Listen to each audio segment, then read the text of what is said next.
Come and get started on a new mission, a new direction, a new intention. Welcome to 5.8G Alive at Connections 50 Plus. I am Terri-Ann Joseph Brathwaite. And I am Jennifer Gibbons Joseph, catering to all your prospects in the third act of life. Economic well-being, social gratification, personal fulfillment. Join us on Wednesday at 6 p.m. on Connections 50 Plus Facebook page, YouTube channel, and on Gael the Caribbean. Hi, I am Jennifer Gibbons Joseph, one of the co-creators of Connections 50 Plus, and welcome to our 5.8G Alive show. Great. Hi, everyone. Happy Emancipation to you all. It's going on for the entire week, so it's still the greeting. I am Terri-Ann Joseph Brathwaite, the other co-creator. Welcome. Jen, how was your week? How was your emancipation? I enjoyed it. I mean, traditionally, Terri-Ann, I will go out to the parade and go to the Queen's Park Savannah and take part, in all the activities, etc. Go through the booths, look and see what nice outfits I can buy. But of course, with our COVID restrictions, I was unable to do that. Mm-hmm. But, I was home and I enjoyed the different shows that we had, on television and through the Facebook. Okay. So I'll say, yeah, for me, it was a nice celebration. Nice. I had a quiet weekend. Well, not quiet. I had a bit of drama, family drama, but But it was solved. I had my own little emancipation. We talked a couple of weeks ago. We talked with Ian Jaffers about the us being on the third act stage. Well, I had to deal with me being on one part of the stage and my parents being on the other part. That we will have that discussion another time. But my holiday ended up all's well that ends well. Great. Yes. But we also had a great emancipation last week, Jennifer. We had a fantastic show. Oh, yes. And I hope those of you who missed it, please go onto YouTube and go onto Facebook and look at that program. There was so many positive comments coming from it, And Jennifer, we have to thank our viewers who donated. I mean, we're still getting donations coming in, and it closes, well, tonight, midnight is Wednesday. Yes. Donations close. Well, we probably close it in the morning in case some of you all want to donate tonight. But we were so happy to see your response to our emancipation chill, our cool out. And for those who you want to send, you can still send the links to your friend. We still have it on Facebook, and you link to the YouTube, so you feel free to send them the link so they can also enjoy the show. Yes.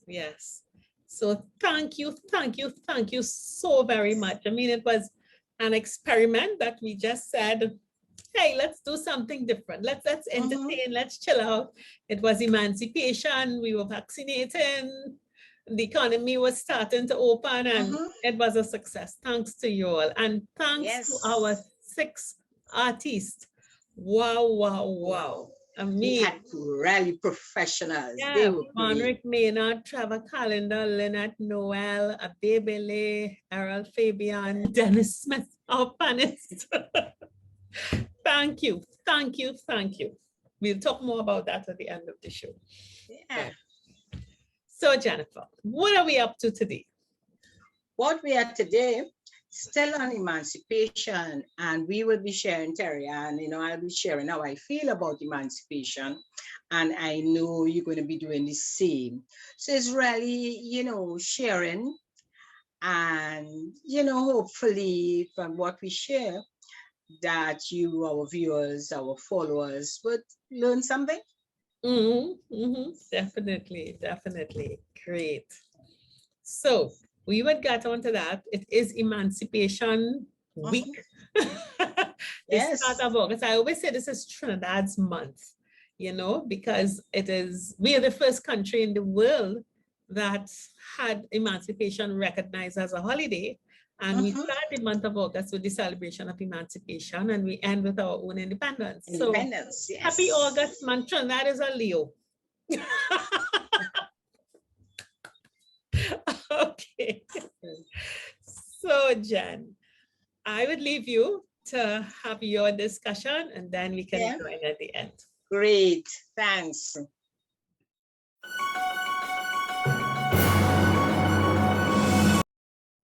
Okay, it's really great again to chat with you. And what I'm going to be talking about, you know, I thought for me, what is emancipation? What does emancipation mean to me?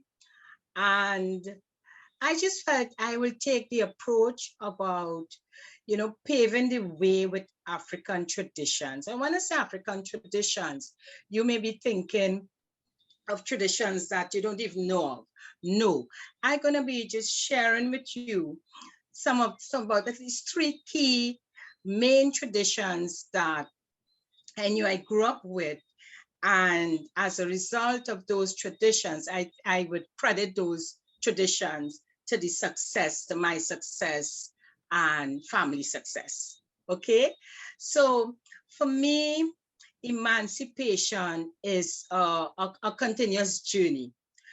Doing the things I like, and being able to live healthy, being able to live happy, and having a successful life, but while doing that, paving the way for the next generation. You know, I mean, we at 50 plus, so I would say 60 plus, I am happy to reach this stage where, you know, let me say I have elder status, you know, representing the ancestors. And you know, as an elder, when you think of an elder, you are thinking about a wise counselor. So being a coach, I felt, yeah, you know, I'm there. And using my life experience and to support I would say my Black brothers and my Black brothers and sisters, and providing that direction to the younger generation, allowing them to use the technology and new learning to really move forward even further than we are, you know, to have a successful journey. So let me just share with you, I have been, I would say, fortunate to be brought up in a very solid, I would say, I refer to that really the African family tradition. And I think that I know that paved the way for who I am today. I also had that experience of visiting Nigeria and being part of a family tradition and practices, which really reinforce the fact that, yes, the traditions that I grew up with in my home were actually those African traditions. And those 3 of these traditions I want to share with you, and I'm sharing them because definitely if we embrace them, if as a family we embrace them, I believe we would, let me say, break any shackles, all the negatives we have about the difficulty of achieving. Okay, so let me share these 3 with you. And the first I would talk about is a simple one that we know as moral values, but you may not have seen it as a tradition that is passed on. We may say something like, you know, in the olden days, children might have been more respectful, etc., not recognizing that those olden days, those are the traditions that were handed down. So values are very, very important for us. And yes, we as elders, we say we have lost those values, but they're not lost. We just have to continue chatting with our, with the household, talking about it more and showing how important these values are. And when I speak about values, it's the simple things as being honest, being respectful.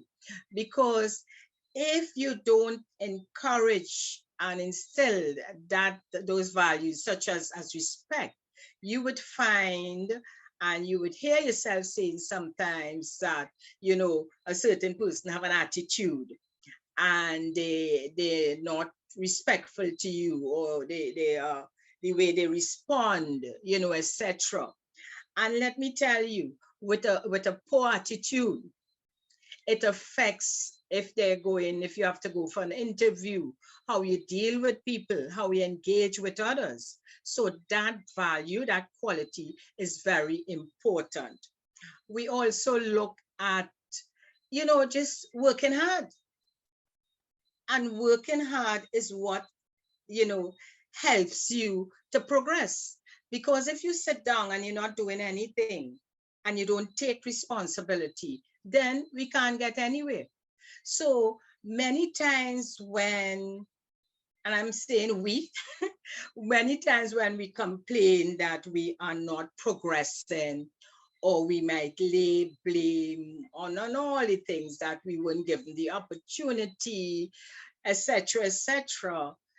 If we change our mindset and adopt or embrace those values of honesty, of hard work, having the right attitude, being charitable, meaning just, you help others, you help each one, help up one. You have that community. We say it takes a village to build that child.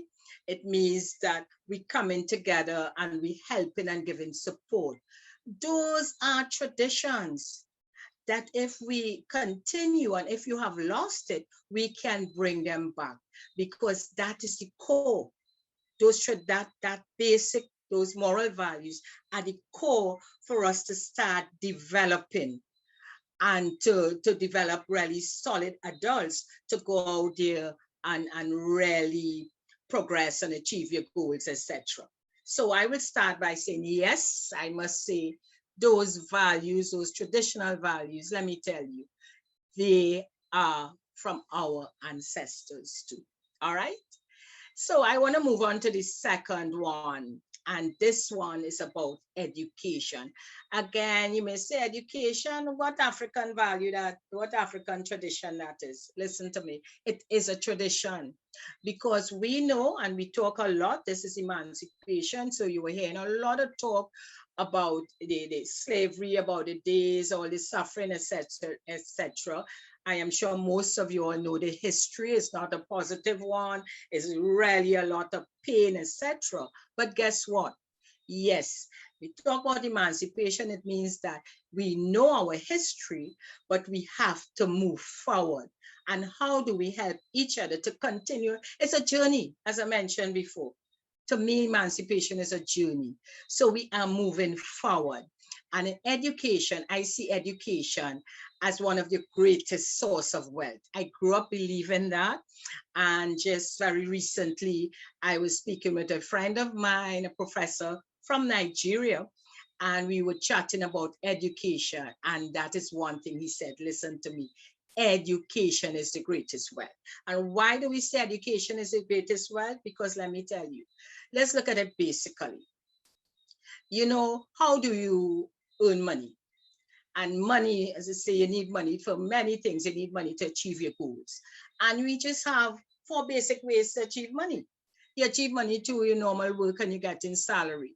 You achieve money if you get a lump sum and you're doing investments and you get a return of the investments. You achieve money through profits. If you set up a business, if you're an entrepreneur, if you're selling and you're buying and selling, etc., and you're trading, you get some money there.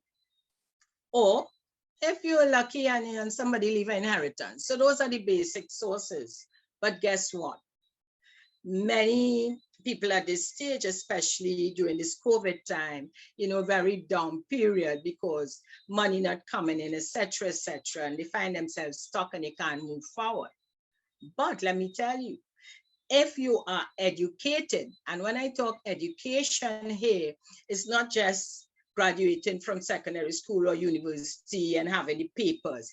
It is also about your skills and talent. It's also about you looking at what you can do, doing some course, making sure that you are qualified in some way that you can earn an extra dollar. So we talk a lot, especially recently there, agriculture is a big thing, but you can't just go on the land just so. You have to know about, planting, know about crops, etc., etc. So we have to educate ourselves in all different ways, because without that education, we are stuck. You also know that you have to make some wise decisions. You have to be able to converse and understand what is happening. So if you don't understand what is happening around you, the economy, what is especially at this time, then what would happen? So again, it would costing us no money right now. Let me tell you, there are so many courses online, from the youngest, from the time you start to read. There are courses for the little children, for the adults, for young adults, for old adults, for elders like myself. It's a continuous. For me, learning is continuous.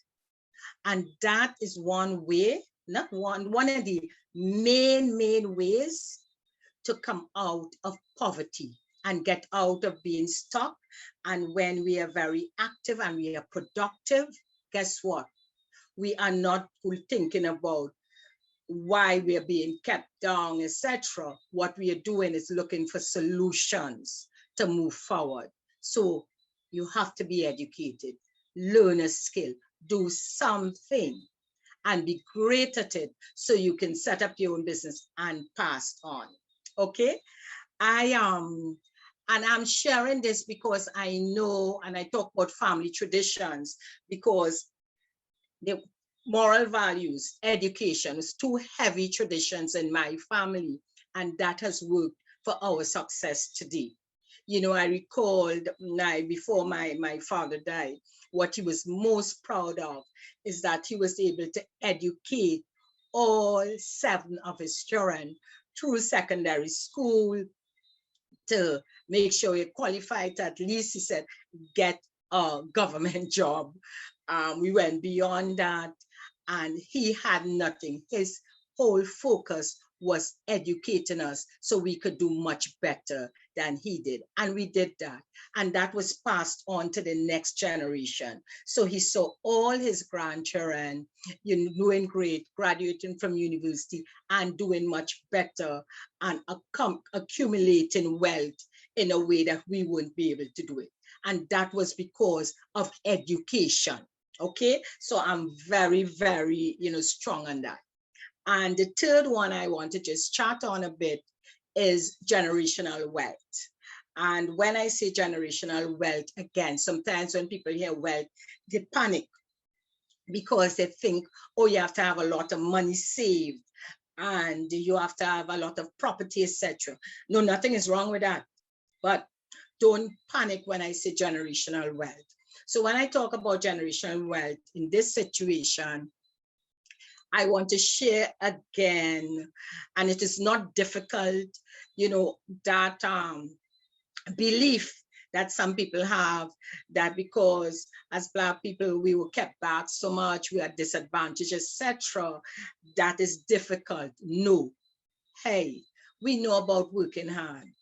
Our ancestors, what they went through enough. So we understand resilience. We understand working hard. We understand focusing. Think back of your parents of the early generation, what they did coming from nothing to bring us to where we are. So we definitely could carry on that tradition, that taking our families out of poverty if we're there, and if we're not there, and we are in a better position to even do better. Okay, so it starts from young. We have to start talking to the younger ones. So those, I'm talking to the grandparents now, the parents, whoever. Start having family chats. Hey, have chats, discuss what they want to do and how we can get there. Not that we are too poor to do that, or we are too black to do that, or we didn't get any opportunity. No, we can all do it, and it has been done. We have endless examples ahead of us with success stories. Focus on that. A lot who came from nothing and made it, and we can do it, and we just, more and more of us can do it. Okay, so you start from small, and there is an African tradition again.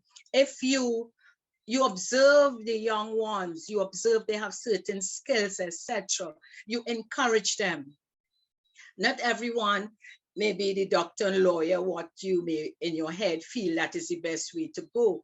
They have fantastic skills. You could be anything. So don't discount the fact that the child may not be, in terms of the academic realm, to be the doctor, lawyer. But let me tell you, actually right now, those who have the skills are the one making all the money. The entrepreneurs outside there who using their talents and skills making money.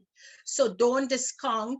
What you have to do is encourage, keep encouraging, push the young ones into the direction where they can use their skills, their talent, their education, and make it work for them by doing better, by being very successful, and start.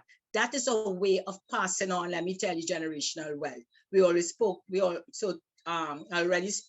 that education is wealth. Hey, educate them, teach them, push them in the right direction. That is building wealth for the future. Okay, so it is nothing about going and finding money. It is starting. And let me just share this quickly in terms of wealth. That aspect of it, that African tradition in my home, from the time we start, from very early, we grew up not having money, but we never, my parents, my father never spoke about poverty. It wasn't about poverty. It's always about what we can do to achieve our goals. We always had food on the table. Yes, not much, but we were all very happy, and you know, you have to show gratitude to what you have. So let me just share this quickly. When, from the time we started to work, he had a list. You must join a credit union, you must buy insurance, and you must start saving. And guess what the savings was? The savings was towards to buy your own home. And I'm talking about from age 70. And let me tell you, having insurance, that habit of saving every month by putting money into a credit union, all right? By you having a habit of, he used to give us a bill to pay. Those things, let me tell you, it encouraged savings. Of course, you have your little bank savings because your money going to the bank. So that was a must. He sat down, we worked out how much money we were earning, and we had to put, based on how much we were earning, we had to put that.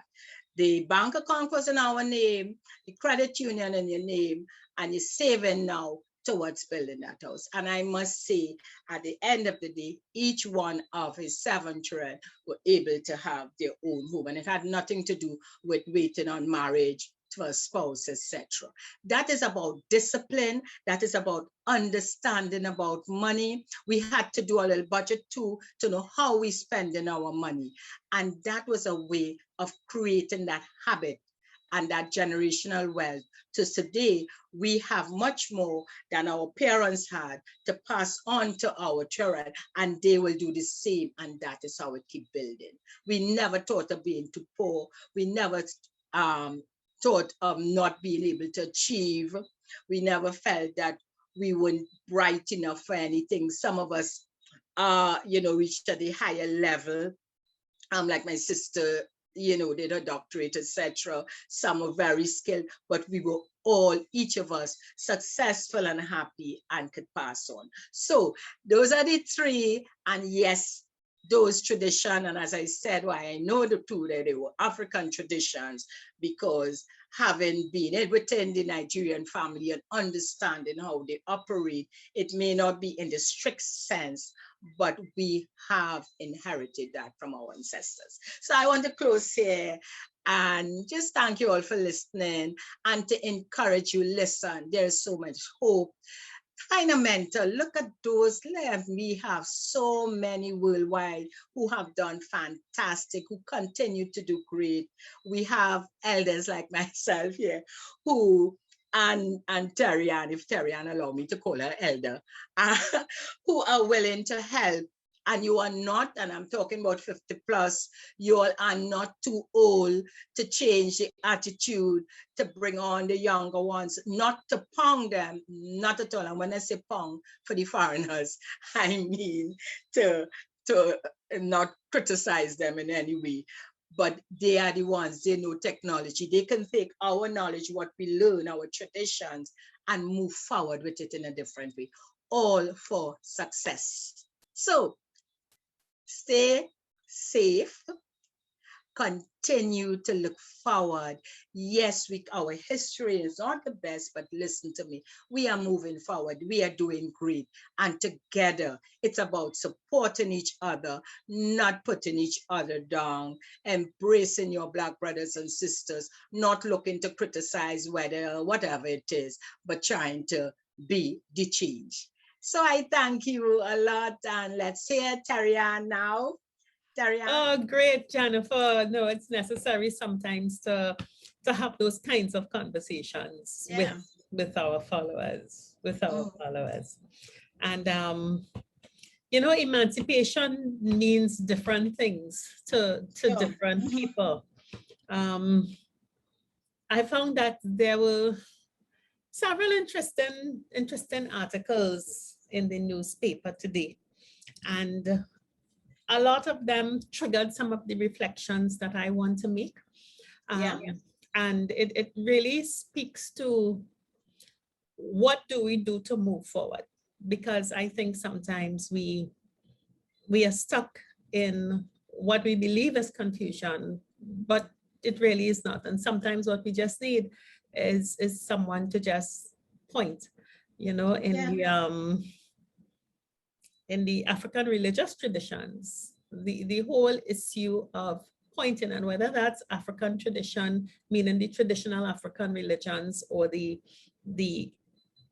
way Africans have adapted Western religions, the whole issue of pointing is critical. And it is something that I pay very close attention to. And I believe in pointing, because I believe that unless you are pointed in the right direction, you can only go the wrong way. So that is what I will be chatting about. Great. Okay. So, and we will be back soon. All right. So I will begin my conversation. Okay. So it is emancipation, and emancipation, as I was saying just now, mean many things to many people. Some people go the route of looking at tradition. Some people go the route of celebrations. Some people dress, some people eat. For those of you who have been looking at Connections 50 Plus, you would know Jennifer and my personalities. And I tend to always focus and look at, okay, where is this going and what is the point of this? And as I reflect on the emancipation celebrations for this year at the end of 17 months of COVID, this year and a half, where the world has turned upside down and inside out. This year, at the end of this period, where people are going to grocery stores and seeing price increases that they can't fathom, and we are understanding the interconnectedness of the world and the reality of supply chain and what that does to what ends up in my pot, or what ends up in my cupboard, and ultimately what ends up on my plate and my children's plate. And at the end of the day, we all really have to be very concerned about what is going to happen next? What direction are we in? All groups have to think about this, but it's emancipation.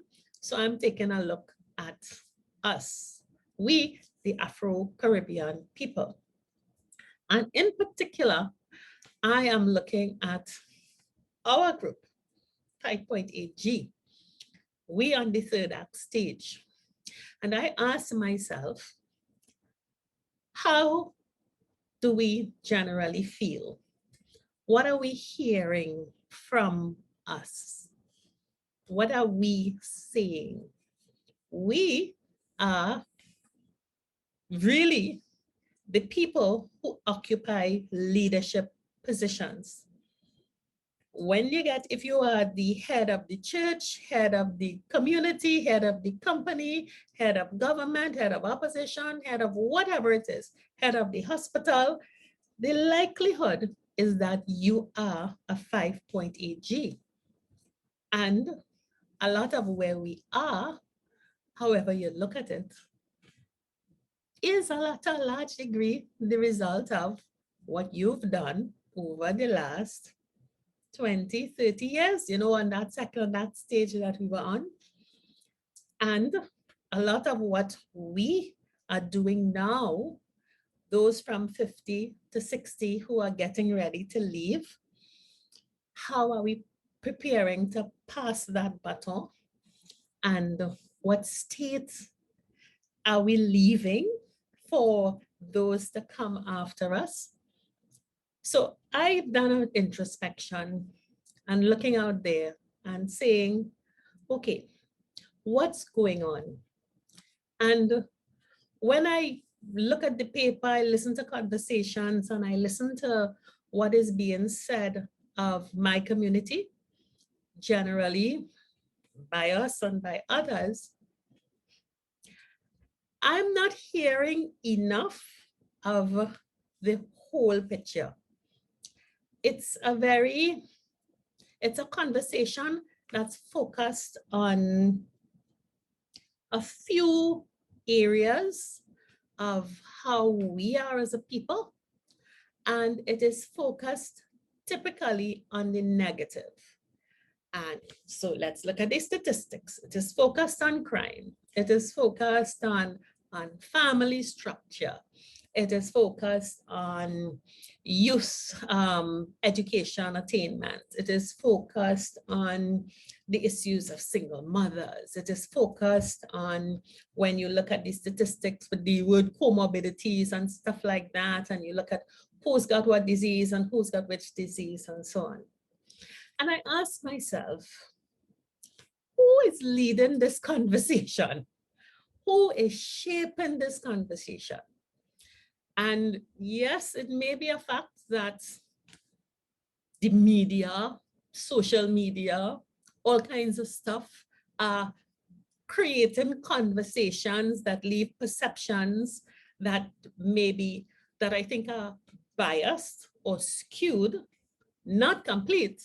And by no means am I saying that we are perfect. There is no group in this country or the Caribbean that is perfect. All groups have their positives and their negatives. But I think what is important, and my emancipation reflection, is for us to focus on that word. What's the conversation that we're having? What is the narrative that we are encouraging? Have you given up?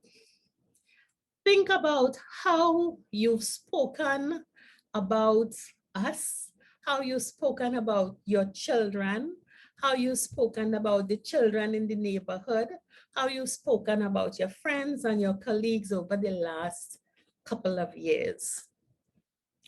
Think about what have you been doing to expand, support, assist in the general way.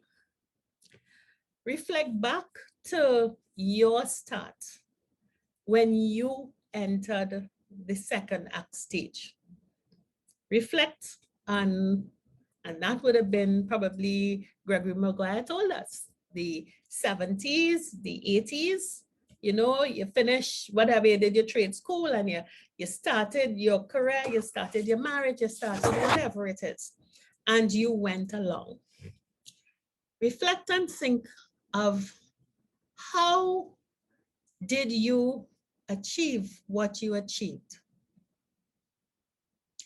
Get a piece of paper and just think back through your years. Think of yourself at 20, 25, 30, 35, right up to your age right now.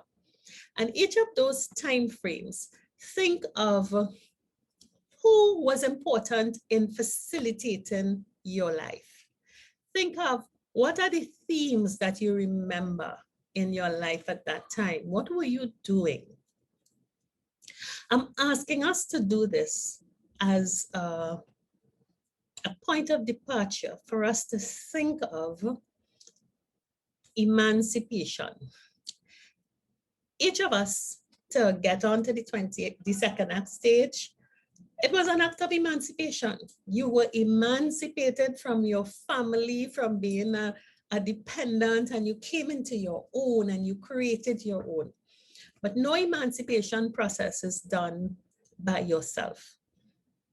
And I hope that that little memory that I just asked you to do, every 5 years, thinking about where you go in the old photo album to remind yourself. Go in the old photo album, and if you can't remember, think about what you were doing. Think about your early work days. Where would you lime? How would you recreate? You know, what were the challenges and so on. And I'm sure that we'll realize whether we were professionals, whether we were tradespeople, whether we were in gardening and farming, whether we were homemakers and housewives, no matter what, there were people who supported us and carried us through. I believe that we are in an environment now, and I don't know if social media is encouraging it. I don't know if the accessibility to media and to be able to broadcast and the competition to be heard above everybody else is encouraging it. But I think our conversations have gone too much to sound bites and too much to comparisons and competition. And I think that is a big part of why the narrative of our successes and how well we're doing is not coming out as much as the highlight stories of 30-second TikTok experience or Instagram or Twitter, or some individuals' odd experience. I may have been out and may have had a moment of indiscretion, but it is captured and blasted. And then we sit down and we paint everyone else based on that little snapshot. So my emancipation approach, my emancipation thing this year was to say and ask myself, how do I feel? And I had a conversation with a friend earlier, and there was all the woe and the worry and the thinking about the economy and thinking about this and looking at the leaders and looking at the analyses in the paper and where are we going and all of that. And I said that I am extremely optimistic. I am not at all naive to the challenges and the problems that exist. But I look at us and I see us, our 5.8G, I see us as having done so well and come so far and left, as Jennifer would say, a legacy that's as yet undiscovered. And I believe that our challenge to ensure that the emancipation story continues, because let me tell you something. I always tell people, you see, whether it was my great-great-great-great-great-grandfather or grandmother, I'm happy the person couldn't run fast and did not escape the slave traders. I am happy that the line that I came from, the DNA, could handle overseas and they didn't get sick and die in the middle passage. I am happy that they were sturdy and resilient workers and withstood generation after generation, whatever was handed to them on those plantations. I am happy that when they were eventually released to their own, they had the values that said, I will do better. They probably came from a line of kings or queens. Or there had to be something in the village that was, even if they were the village clown, they were always getting to be better. And because we are all here today, I think all of us have come from that line. So our emancipation story is a great story because we are all here and we have created what exists today, the good and the bad. So I want to focus on how do we, the 5.8G, begin to do things to ensure that this stage that is building, because I think the emancipation story is a continuous, it's a relay, and you keep handing the baton and handing the baton. But when you run your leg, it's not just running with a baton to hand it over, but that leg that you run on, you have to leave it stronger, you have to leave it better, you have to leave it enhanced. And I think that for emancipation, I want to give 6 tips as to how I believe we can continue our successful emancipation story and to also make sure that the emancipation story continues and it builds. The history of slavery was a global and universal one. It happened to everybody, every race going on. The slavery for plantations in the Caribbean and North America was a specific kind. It was related to colonialization. I think more harm has come from colonialization than, but anyway. But I want us to focus on conversations because I think that is the most potent tool that we have to carry forward positively, stronger and better. So what are we talking about? The first one is this. We all had someone who helped us. I want us to ask the question, apart from your children, who are you helping? Have you looked around your neighborhood, your workplace, your community, and seen someone, a group of people, young, old, our own selves, who can benefit from our experience, our knowledge, our friendship, our air? Can we be so bold as to reach out to someone? Can you do that? If you've not done it before, can you find the safest person you can reach out to? Just reach out. Hi, hello, how are you? A stranger, not a family member, a fellow brother or sister. And just listen to someone else's story and allow them to have the benefit of a little bit of your experience. I'm not even going to use the word mentor on this because that has a much deeper purpose. I'm saying that we need to look out and see people in our community who need someone to bounce an idea on, someone to discuss something. And I think we, the 5.8G, can do a great job at that. So I want you to look out and start a conversation with someone else where we listen to what they want. So in that choice, I go to my second point. I want us to lead and have a different conversation.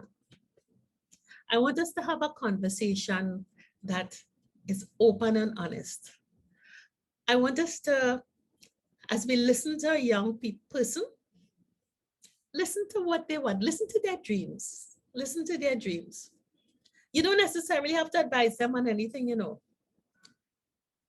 And sometimes the most interesting things, opportunities that they have for learning would be when you hear their dreams and then you give stories of your journey and you show them how you failed and how you had to try again. Because for many of them, they look at us and they're intimidated by us and they think things are so hard, I could never get there. And it's because we do such a good job of just being perfect or being near perfect and not really showing, hey, I remember when I had to do this, or giving them a sense of, yes, it is achievable. I have met too many people who've looked at me and said, I could never be like you. And until I began to talk about the journey and how I was 40 years ago, 30 years ago, 20 years ago, 10 years ago, they begin to realize, but Miss B, you're not as bad. Yeah, I could do that. And hope is delivered. So change the conversation. Be open and honest. Talk about their dreams. Talk about your dream. Talk about your journey. Give inspiration. The next thing, we all have a lot of needs. We all have a lot of wants. Money has become the root of everything, but money is not everything. I want you all to begin bartering in your community. You have something that you don't need, and you see someone with something that they need, exchange, give it away. Exchange services, cook a meal for someone, share a joke with someone. Get into the practice of exchanging services. Don't be a money demon. Don't look at the cost of everything. And I think an easy way to get to that and to help us to start having a different conversation is if we start bartering. Start with a neighbor, one person. Our African traditions, the communities lived off bartering. So I want us to start doing that, to begin to open up and cause people to see us differently so we can all learn about each other differently. We, the 5.8G, may get a completely different perspective of the younger generation and they of us when we begin having a different conversation, bartering, exchanging. Let one of them give you a kind of fancy hat and go down the road with the hat. And you exchange with them a pair of socks or something like that. You would be amazed at what comes out and how that strengthens the individual, preparing them for the next stage in life. The fifth thing, let's serve each other. Unlike bartering, where you exchange, I need something for something else, find something that you can just do for another person. Wet their plants, wash their car, cook a meal, go sit and have a conversation, talk to them, be of service. Someone is alone, someone is worried about something. There's a young student who's waiting for exams and because of online education doesn't know what is going to happen. There may be young people, and I'm talking about interstage. There may be young people who are thinking, what is going to happen? I think our emancipation story is about making sure we have continuity of our race. And we as the elders, yes, Jennifer, I am going to be 60 in December. I'm not 50, I'm going to be 60. I am an elder. We as elders, that's our responsibility. We have to make sure that when we pass on and we go with the ancestors and we join them and we become an ancestor, that there are people who we would have left a mark and they look up to the sky and they thank us when they remember and they make the right step because they've been pointed in the right direction by us and our influence stays with them. Last thing, And I know some of you all may say, you crazy in this day and age. How open is your home? How open is your home? Yes, we cannot leave the door open and whatever it is. One of the things that I find is so important to make sure that our legacy continues to move on and our future generations are strong as ourselves, because that is the measure for me of the success of an emancipation story. Is it getting stronger? Is it getting better? Each of our homes has something that is powerful that someone can learn from. Everyone has something that they're missing in their home or they wish they could be better. Sometimes some young people don't know what it's like to see a mother and a son, or a mother and a daughter, or a mother and a father sitting and just having a conversation together, or be part of a conversation that is, how are you? What happened yesterday? What do you think about that? Some people don't know what it's like to sit at a table for a meal with a family. And I don't mean there's normally an everyday meal or something like that. It may be a birthday, it may be Christmas, it may be whatever it is.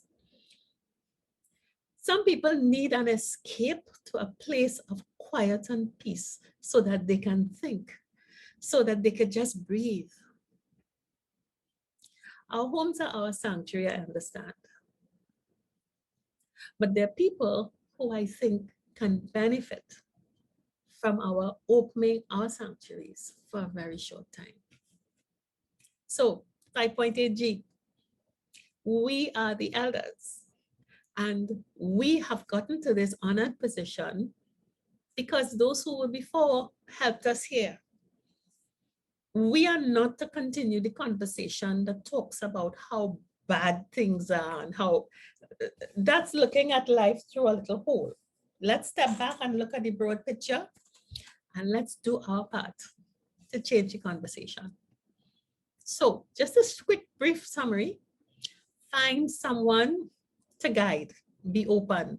Let them talk to you about their dreams. You talk to them about yours and your journey. Let them see that getting to where we are is not, it's difficult, but it's not impossible. And difficulties come, but they can be overcome. Lead a different conversation. Let's be honest, let's be open. Let's talk about dreams. Let's talk about how it can be done. Let's listen to what the others have to say and give them ideas and encouragement and hints about how it can go. I'm sure our talents will be appreciated. Let's get into some bartering. Not everything needs to be spent on money. You have extra stuff in your house and other people have it.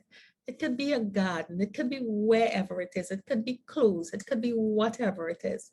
Let's get into the habit of exchange. There is something about exchange as opposed to everything is hard cash and currency and being measured that keeps people separate and apart. So let's start bartering with our community, with our groups. Let's serve each other. Serve each other. Find something that someone needs to be done. Go and wash somebody's hair. Let them sit down and give them a nice head massage. Go braid somebody's hair. Go do something for them. Give somebody a mani or a pedicure. Rub their hands, rub their back. Be of service to someone. And lastly, open that sanctuary. Invite others into your home. Not everybody, not every stranger will rob you. All right? Not everyone is a bandit. Use your judgment, open your home, and let's make sure that our proud and wonderful emancipation legacy from 1838 to 2021 continues. Great. So Jennifer, those are my tips.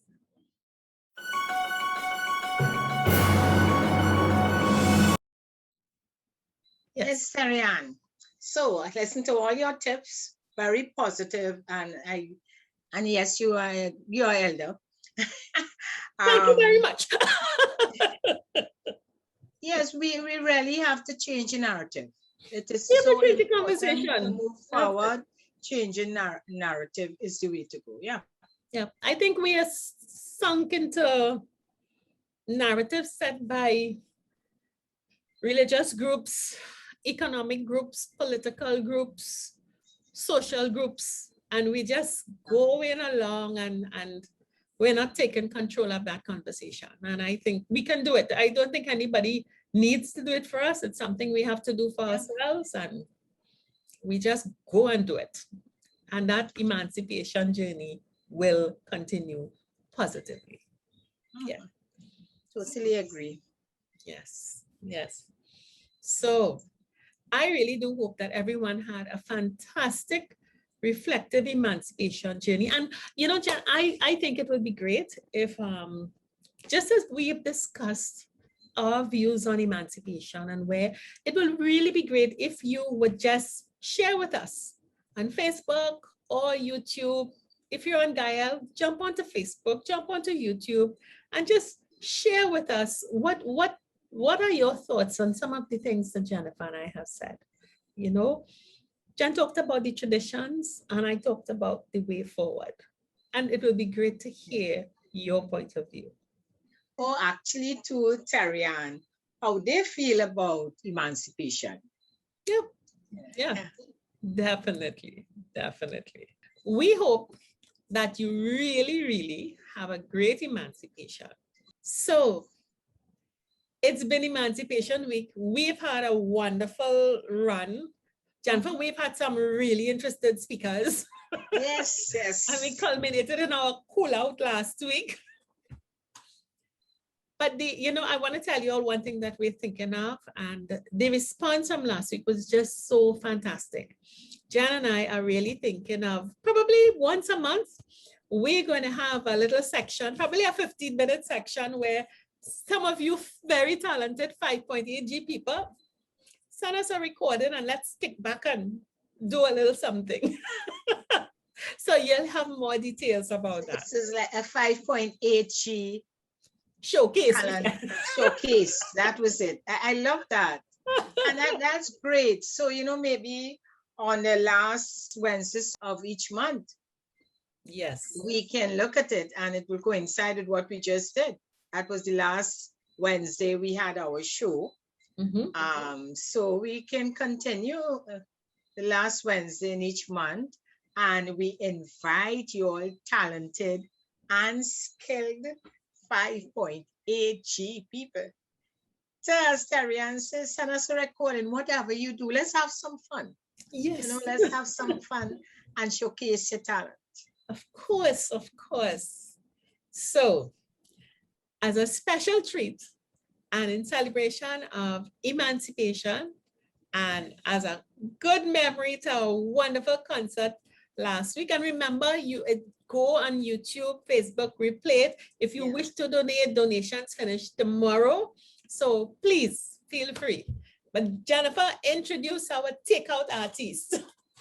So we have, for those who watch the show, we had Dennis Smith, our lead panist, very famous in Trinidad and also on the cruise ship. So we had requests for Dennis, Caribbean Man, and we thought we will close our show with Dennis playing the Caribbean Man from our Emancipation show. So enjoy.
50 Plus Tribe and follow us from Trinidad and Tobago and the Caribbean. Thank you for joining us on this Connections 50 Plus 5.8G Alive show. We hope you enjoyed the lively conversation and look forward to seeing you next week. Don't forget to like our Facebook page and subscribe to our YouTube channel. We really love getting your feedback. Bye for now.